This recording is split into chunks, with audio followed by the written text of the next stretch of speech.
Hey hello all welcome back to our channel. তো আজ তোমাদের সাথে শেয়ার করছি দারুণ একটা রেসিপি। আর এখন সবার বাড়িতেই আম কম বেশি আছে, আর এখন আমেরও সিজন, তাই এরকম একটা রেসিপি তোমরা আগে কখনো ট্রাই করেছো কিনা দেখে নাও। আর যদি না করে থাকো তাহলে চটপট এই রেসিপিটা একবার তৈরি করে দেখো, এটা তোমাদের কেমন লাগে। তো আজ আমি তৈরি করছি ম্যাঙ্গো প্যানকেক। তার জন্য নিয়েছিলাম প্রথমেই দুটো আম, সেটাকে স্লাইস করে কেটে এভাবে বার করে আমরা এর একটা পিউরি তৈরি করে নিচ্ছি।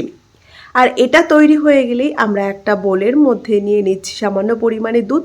আর 1 কাপ পরিমাণ দুধের মধ্যে আমি দিয়ে দিচ্ছি 2 চামচ পরিমাণ গুঁড়ো দুধ, আর তার মধ্যে দিচ্ছি 3 চামচ সাদা তেল। আর এবার আগে থেকে যে ম্যাঙ্গো পিউরিটা আমি তৈরি করে রেখেছিলাম সেটা এর মধ্যে অ্যাড করে দিচ্ছি। আর তার মধ্যে থাকছে 1 কাপ পরিমাণ চিনির গুঁড়ো।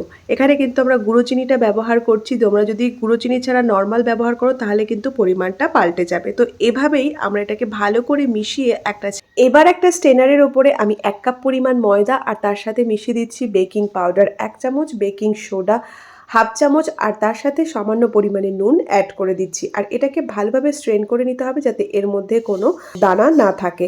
এবার তার সাথে আমি মিশিয়ে দিচ্ছি একটু লেবুর রস। এটাকে ভালোভাবে এভাবে হ্যান্ড ব্লেন্ডারের সাথে মিশিয়ে নিতে হবে।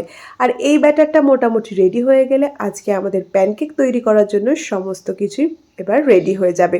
আর এখানে আমি একটা আপ্পে তৈরির প্যান নিয়েছিলাম। তো তোমরা চাইলে নর্মাল প্যানের ওপরে ছোট ছোট শেপ দিতে পারো। প্যানটা বার করা যাক। তো এই প্যানটা তোমরা অনেকেই হয়তো দেখেছো, আবার হয়তো দেখোনি। এটা হচ্ছে আপ্পে তৈরি করার প্যান, যেটা আমি আগেও আমার চ্যানেলে ইউজ করেছি। তো এবার ওই মিক্সারটাকে প্রত্যেকটা প্যানের সাইজ মতো দিয়ে দিতে হবে। আর এটা কিন্তু দেখতে খুবই কিউট আর খেতেও খুবই সুন্দর হয়েছিল। তো এইভাবে ভালোভাবে দেওয়া হয়ে গেলে এটাকে কভার করে আমাদেরকে 10 থেকে 15 মিনিট রেখে দিতে হবে। আর এটা কিন্তু সরাসরি আমরা ওভেনে দিইনি, তার নিচে কিন্তু একটা তাওয়া বসিয়ে দিয়েছি। তো এবার দেখো 10 থেকে 15 মিনিট পর এটা মোটামুটি রেডি হয়ে গেছে। আর তুলে নিলেই একদম ছোট্ট ছোট্ট কিউট কিউট কেক একদম রেডি।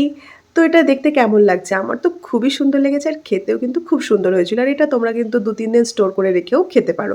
খুবই ভালো হয়েছিল। তো এরকম একটা চটজলদি কেকের রেসিপি তোমাদের সাথে শেয়ার করলাম। তো তোমাদের ভালো লাগলে অবশ্যই একটা লাইক করে দিও। আর যারা এখনও আমার চ্যানেলটাকে সাবস্ক্রাইব করোনি, প্লিজ প্লিজ প্লিজ তারা সাবস্ক্রাইব করে দিও। Thank you for watching.